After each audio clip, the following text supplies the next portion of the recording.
I want every one of you to remember these three words. Nigerians, we are no more. Southeasterners and Southerners, we cannot become. And Biafrans, we must be. A servant of the wonderful people of Biafra. We are live and we are direct this very morning, afternoon, or night, depending on where you are. And we start this very day by making it abundantly clear that the greatest enemy of a black man is the way that we reason. If not that the way we reason is very, very abhorrent, there is no need or reason why we should be suffering and complaining every blessed day without the courage to do something about it. Welcome, fellow Biafrans, lovers of freedom across the world. I welcome you once again to this amazing program.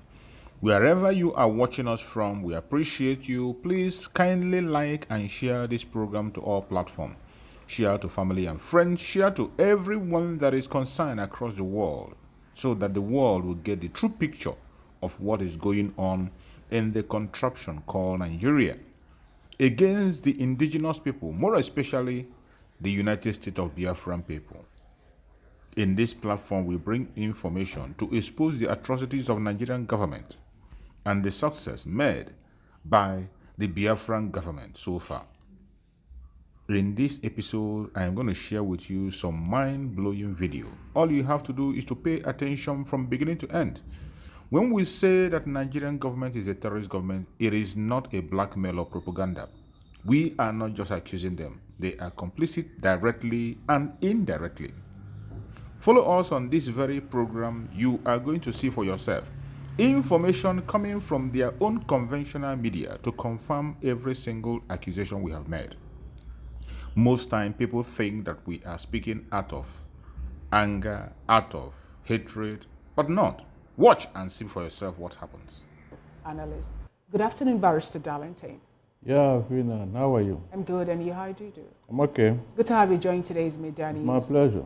Interestingly, we have, maybe will I say rebuttal or refutal from the CDS, from headquarters, defense headquarters, also over the statement made by the Chief of Armed Staff, the General himself, General Christopher Musa, where Nigerians were faulting or blaming him for the statement, which, according to defense headquarters, were not really made by him, talking about who should we blame for the happenings, especially the killings, the carnage that's happened in Benue State.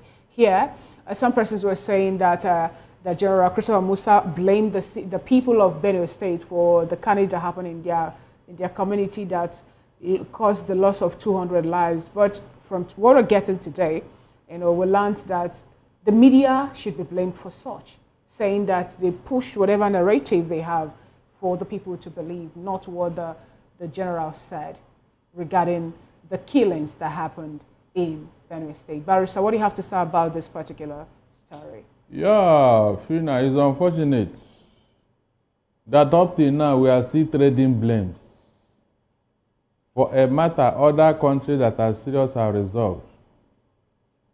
The idea that the Benue people provided shelter, provided food and women for the terrorists is, in fact, is the height of insult. This particular army chief is looking for somebody to blame for his incompetence, because he has forgotten that Tinubu sent him there to go and take care of things. And under his watch, this massacre happened. Instead of him to take the blame or even resign, he has started blaming Benue people that they did this there. So if actually women were provided for them, how did they not leave the women to go and fight? They should be enjoying themselves now with the women. But Barrister, from what Brigadier General Tukur Gusau said today, say that highlighting the complexity of the conflict, especially what transpired in Benue, it should be what Nigerians should be looking at, and not trying to, put out of proportion the words of the CDS himself. Now, Barrister, how then do you expect, because we've learned also that no credible information was given or intel was given to the security men that we have on ground in Benue State as regards where these people are coming from and where they are going to. Even it got to a point where some persons will say that the people that gave them the information misled them.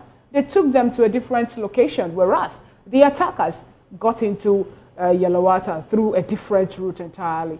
Now, isn't this more like a way or the people aiding the happenings in the state? Remember also that the authority also pointed out to the fact that some politicians, some political elements in the state are fueling this whole insecurity in that state for their own personal gains. I completely disagree that the Benue people misled them. They took them to a different direction. What kind of talk is that? What type of discussion is that? So this is the first time those people have struck Benue. All this while that they are hitting Benue, what did the military do? They are just looking for excuses here and there, and that's what I do not understand. So they want to blame Benue people for their incompetence. But Barrister Darlington, we need local intelligence for us to navigate all this. The people who are, the military men that are being sent to, this particular locality in Benue State, they don't even know the terrain. They don't even understand the terrain. So don't you think that maybe the tip-off from, the locals could have actually helped them to prevent that carnage? 95% of the time, the police and the military were informed they will not do anything until these people have carried out their mayhem and left. Benue people have come to talk about it in our platform here. How they call the military, who are not far away from where these things are happening, and they will turn deaf ear, saying that they have not gotten order from above. I mean, you are there to make sure that there is security of the people and their property. And under your watch, these people have hit Benue severally, and you are telling me you don't have intel on them. Did they fly through the air? Did they pass through the road? And you have a checkpoint along this road. So what happened? It should not even make that kind of noise, because I see it as noise. Now, Barrister, what do you have to say about the fact that we still have the presence of, the military in Benue? Remember that we have from our COA saying, I'm moving down, relocating to Benue State to make sure I put an end to all these killings happening in the state. And then IGP Ebitokun also made Nigerians understand that special task force team has also been sent to that state. We learned that Hyacinth Alia, the governor of the state, according to what we were told, made provision for logistics and every other thing for the sleek or the easy or seamless movement of security personnel in the state for them to be able to navigate all that they need to do. But we learned yesterday, on Sunday, that a full bus was attacked. And all the passengers in that particular bus were being moved, kidnapped by a armed terrorist group. So this one you said now, was it the fault of Benue people? Is it that the military personnel are we seeing an overwhelmed, overstretched military in Nigeria? What is really happening? None of those. The thing is that they don't want this thing to end, so that the money they are getting from this insecurity will not stop. Isn't this an indictment on its own that we have the Chief of Army Staff moving over to Benue State, and under his nose, under his watch, with the sophisticated weapons that I believe the military personnel are carrying or bearing at this point in time, some non-state actors can act without any of them being arrested? Yes. That will tell you that these people, they don't want this thing to end. Because if the thing now ends, where would they be getting this money they are getting now? We are not fighting insecurity here. We are fighting corruption. It's as simple as that. The government is not willing to end this because we have given so many intel. Okay, if you say that the Benue people did not give you intelligence report, please, the 400 names they gave you people, since how many years ago? that are sponsoring this terrorism. What have you done with it? Have any army chief asked for that list? No. Please, they should stop blaming Benue people. There was this line of thought, where some Nigerians of the opinion that the issue of insecurity is no longer a national something, that is now an international thing, whereby powers that be, kind of feel on this whole insecurity because of their benefits. And do you think that Nigerian government at this point in time are a bit, maybe will I say, overwhelmed, or are we seeing a government that the hands are tied over fighting back, especially the international bodies that are supporting or fueling insecurity in Nigeria? If we are serious, nobody can threaten Nigeria, either within or outside. Why do you say so? Because as a government, you have the capacity. It is after God, you now have government. It is only government that have the coercive capacity to rein in anybody or any group. Do you think that Africa as a continent has what it takes? I'm talking about the military might, the armament, and every other thing for them to withstand, other foreign entities if they're trying to invade their territory at this point in time. Because if you check out, you find out that more like all African countries where we have rich mineral resources are having one issue of insurgents or terrorist attack or another up until today, Barrister. The smaller countries in Africa can take care of things, not to talk of a big nation like Nigeria. So if they are being overwhelmed, they want to be overwhelmed. Not that these rascals are too big or too many for the Nigerian military. They just don't want to do the needful. It's as simple as that. Nobody can threaten a government and the government just keep quiet, except that government doesn't want to do anything. All right, Barrister, people are preferring solution to end of insecurity in Nigeria, end of conflict, especially between farmer and herders. And then, some states, in Katsina State, there was a peace accord that was signed, a notorious terrorist made Nigerians understand that you don't call us terrorists. If you keep on calling us terrorists, you keep on terrorizing you and all that. Even to the point that the government also have decided to choose a non-kinetic way too, also to help make sure that, the issue of insecurity is a thing of the past in Nigeria. But today, we learned that the Tiv and Fulani communities in Taraba State will be made to sign a peace pact, whereby both people will be able to live in peace without anybody attacking anybody, without maybe Fulanis attacking the farmers or farmers, without anyone having a clash. Now, do you think that this is more like a good approach to us ending this issue of insecurity at all? Look, they are scratching this matter on the surface. They are just, you and I know very well that these people will not be appeased until they get what they are looking for. Why do you say so? What are they looking for, Barrister? Because everything has been done to placate them, yet they refuse to listen. Is it not to graze their cattle? Is that not the issue here? Have they ever been offered land all over the northern region? They refuse to accept it. Rather, they want to take other people's land, rename it and claim it. And that's what they want. So every other thing you are talking or saying or doing, I don't think it will sync with them.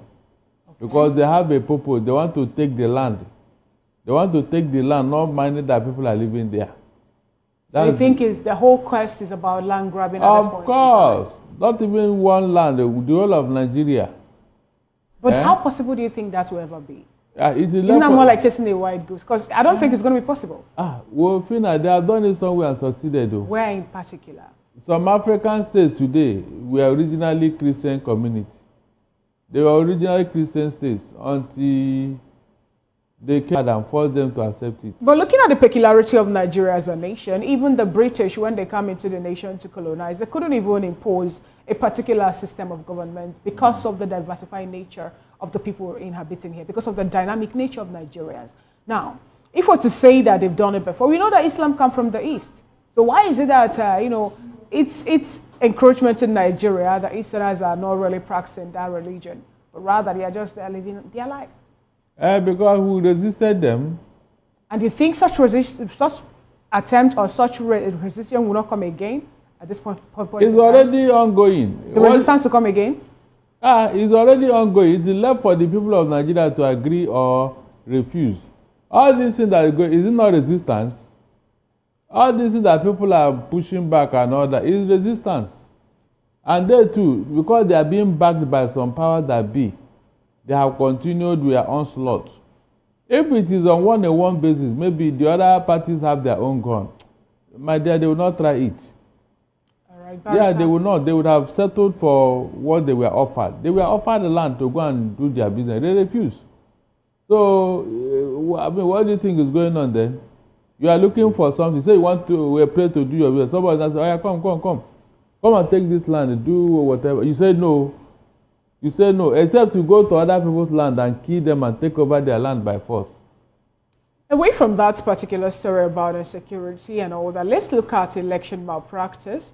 Barrister, here we have a new development where the Inspector General of Police, Kaide Bretoko, come up to deny in strong terms allegations that the police are encouraging election malpractice in Nigeria. Barrister, you're a Nigerian. What do you have to say about this? Of course, as usual, he is lying.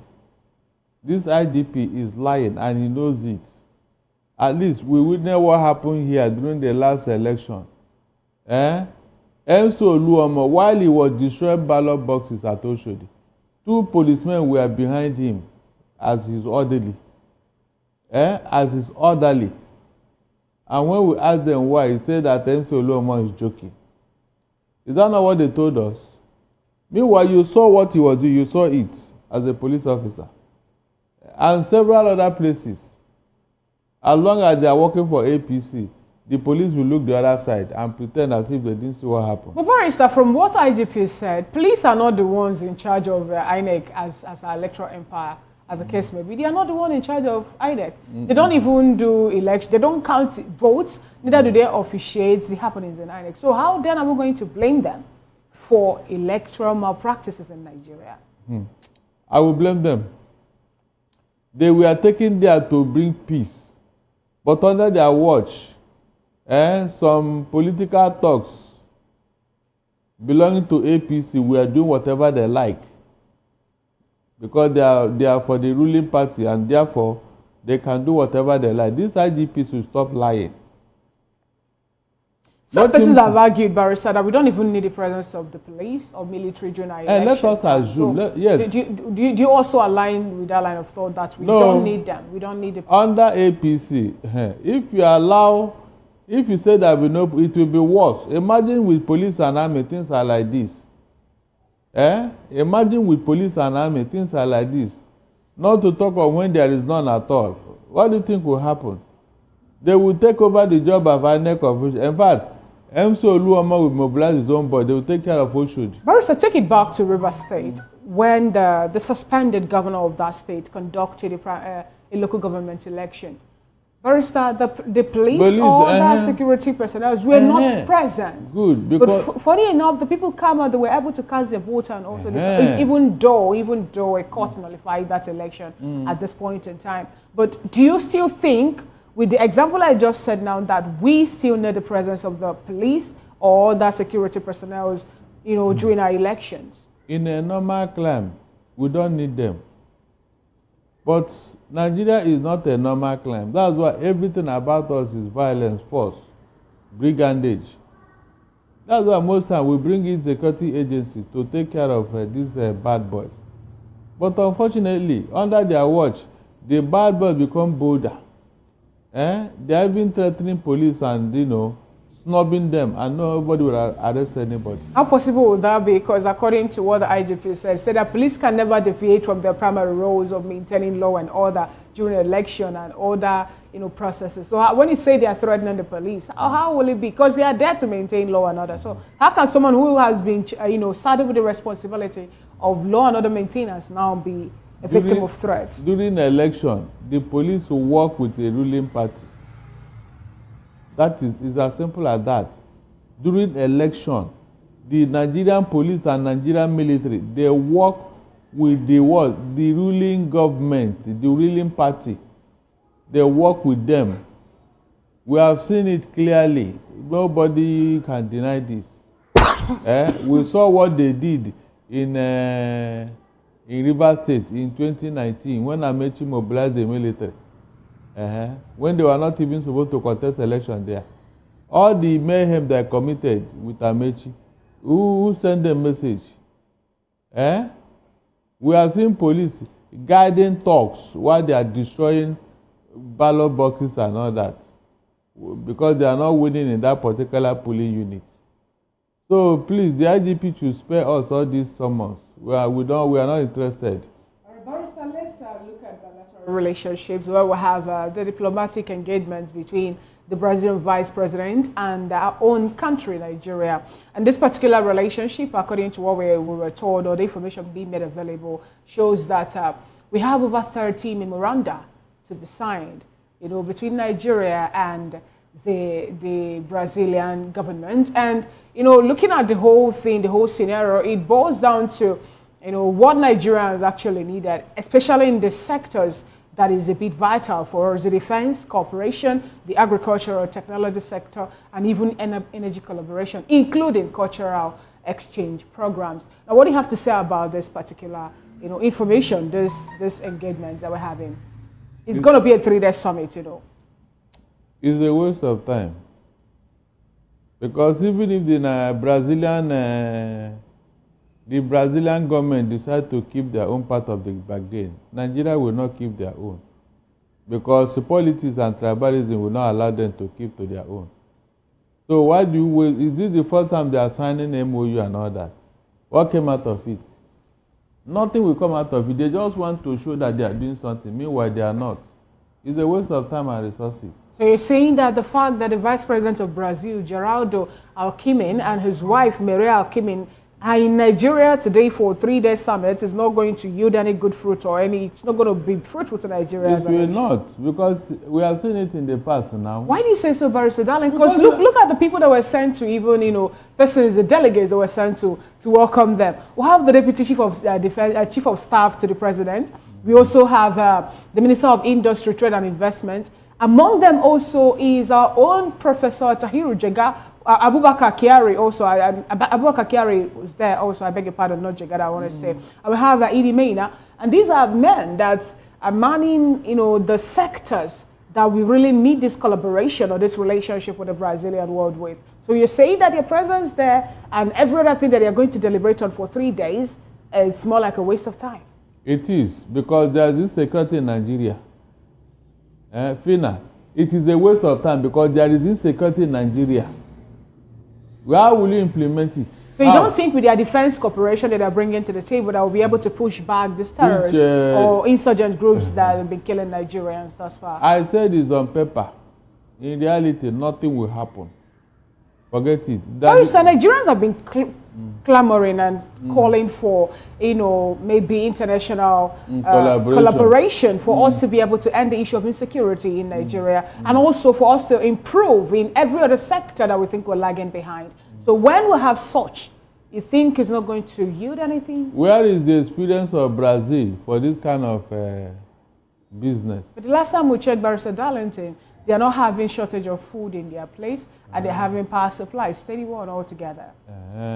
So, and you think they will bring it to your country, under insecurity?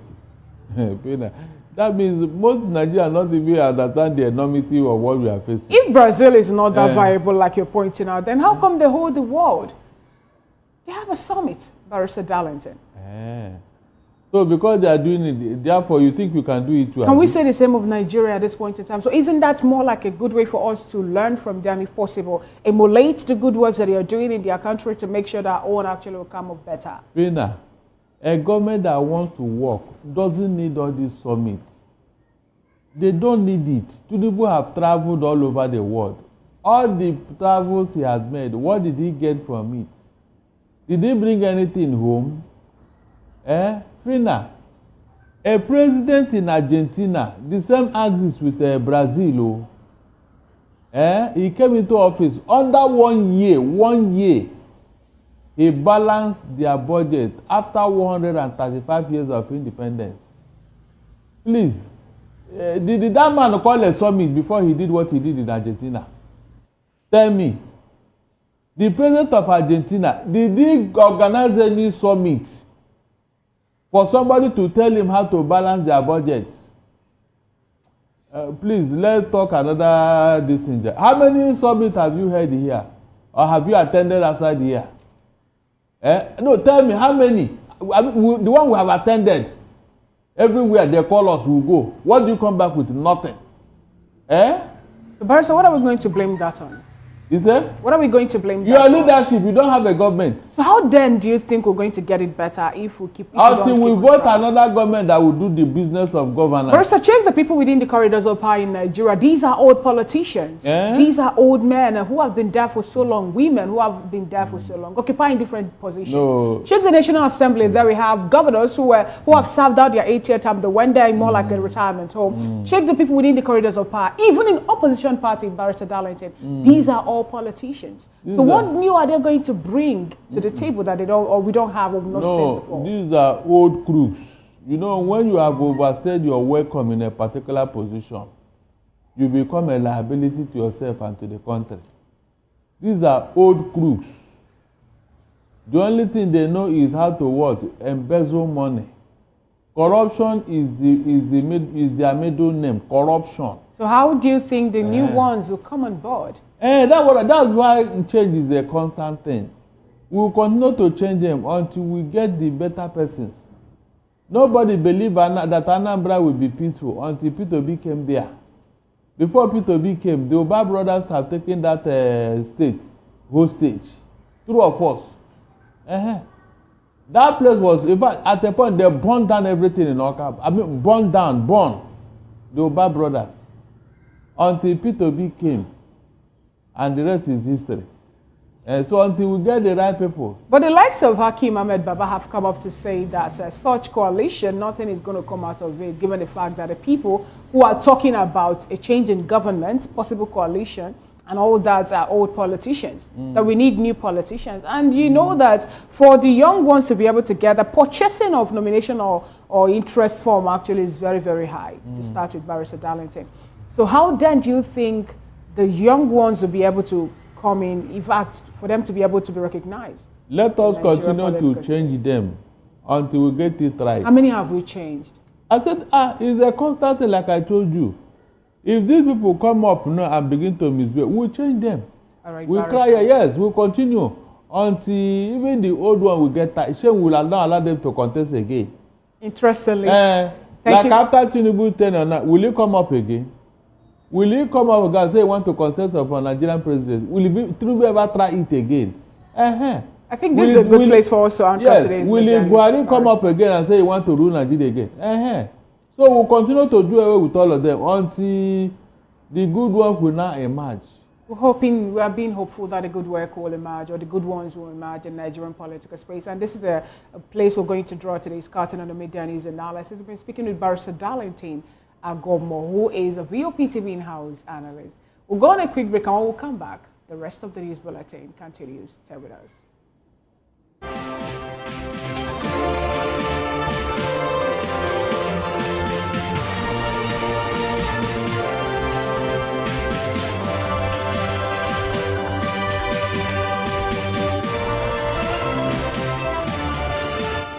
ready for the extraordinary?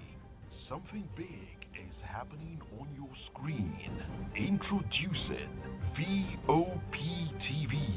Now streaming on SLTV channel 264. From breaking news to captivating conversations, news analysis, giving you all sides to the story. We break in-depth discussions on the issues that matter, from politics to sports, entertainment, and lifestyle. VOP TV on SLTV channel 264. Join us as we redefine what television means to you. Voice of the People Television, VOP TV. Now you have more than a voice.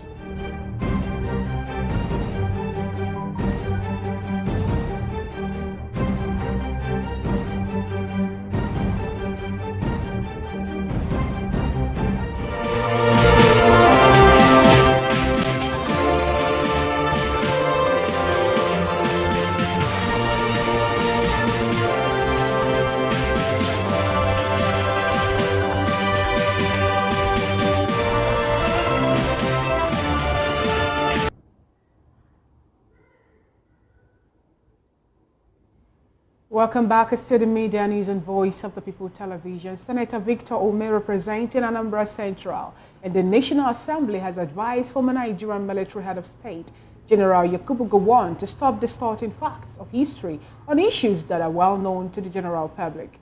Ome was reacting to a recent media appearance by General Gowon, where he spoke on a Buri Peace Accord signed just before unfortunate Nigeria's civil war. Correspondent Ndwo Malaysia has a detailed report on this information.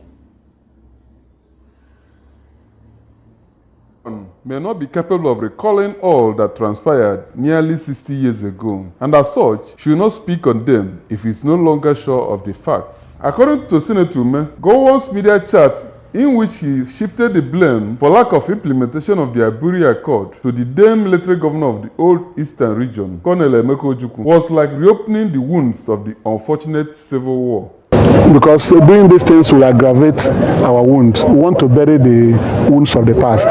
So let him stop speaking. If he doesn't want to say the truth, let him go and write his own book, so that when he's no more, his book will be circulated and he will be judged.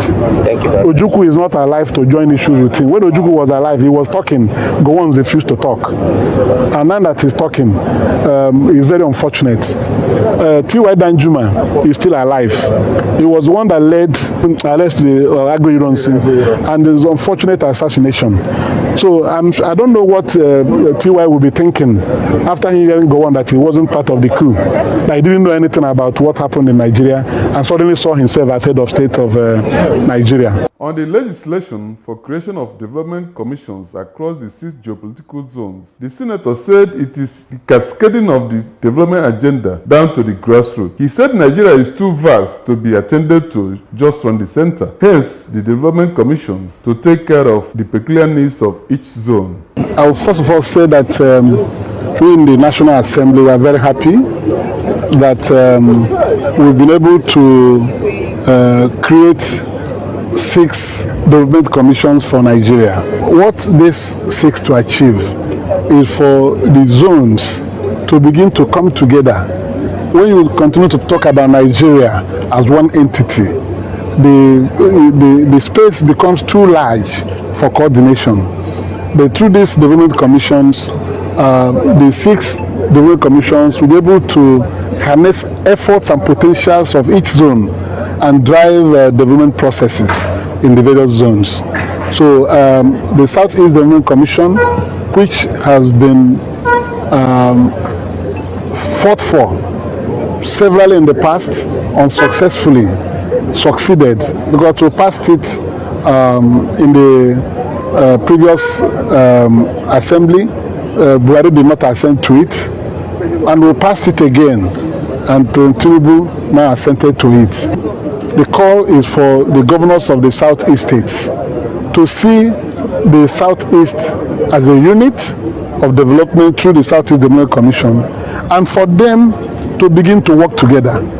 The opportunity they have now is that they put their resources together. This idea of everybody being on his own. We have 5 states, no doubt. Others have 6 states. The Northwest has 7 states. With the funds coming in through this platform, it will be better for them to put their resources together and embark on bigger projects, not small projects, and they can begin to have uniform development strategies. Ndwo Malaysia, Voice of the People Television.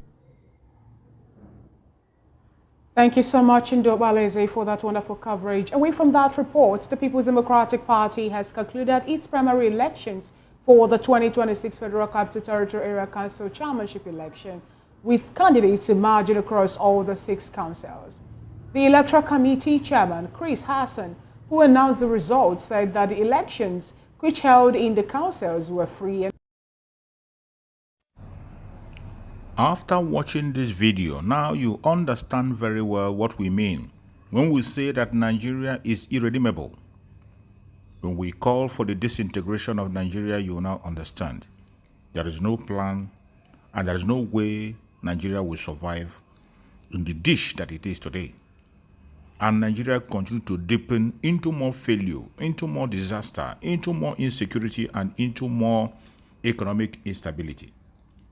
the earlier we begin to think wisely and focus on the solution, which is disintegration, the better for all of us.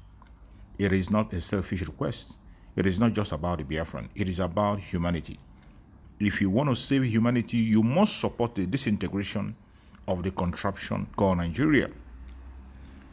Divide the country along people that have same value system. People that have same value system. The Oduduwa people, the Middle Belt, the Northerners, and the Southeastern and the Biafrans. That is the only solution. No matter how you try to run away from it, it will continue to haunt you. Thank you, and let's keep watching. Go to comment section and share your comments.